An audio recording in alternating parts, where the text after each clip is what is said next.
Supreme court बल्दियाती चूंडुनि बाबति MQM जी दरख़्वास्त उकलाए छॾी। सिंध में बल्दियाती चूंडूं 28 ऑगस्ट ते थींदियूं। सुप्रीम कोर्ट जो चवणु आहे त MQM जी दरख़्वास्त ते बल्दियाती चूंडूं मुलतवी नथियूं करे सघजनि। MQM तकबंदियुनि जे मामले ते लाॻापियल फोरम सां राब्तो करे PTI सिंध में बल्दियाती एक्ट बाबति फ़ैसिले ते अमल दरामद जी दरख़्वास्त दाख़िल करे।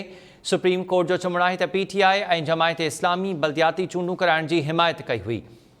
इलेक्शन कमीशन ऐं लाॻापियल इख़्तियारियूं फ़हमीदा मिर्ज़ा जे तक बाबति ख़दशनि खे ॾिसनि।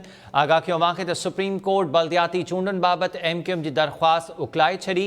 सुप्रीम कोर्ट जो चवणु आहे त सिंध में बल्दियाती चूंडूं 28 ऑगस्ट ते ई थींदियूं। MQM जी दरख़्वास्त ते बल्दियाती चूंडूं मुलतवी नथियूं करे सघजनि। MQM तकबंदियुनि जे मामले ते लाॻापियल फोरम सां राब्तो करे PTI सिंध बल्दियाती एक्ट बाबति फ़ैसिले ते अमल दरामद जी दरख़्वास्त दाख़िल करे। PTI ऐं जमायत इस्लामी बल्दियाती चूंडूं कराइण जी हिमायत कई हुई। सुप्रीम कोर्ट जो इहो बि चवणु आहे त इलेक्शन कमीशन ऐं लाॻापियल इख़्तियारियूं फ़हमीदा मिर्ज़ा जे तक बाबति ख़दशनि खे ॾिसनि।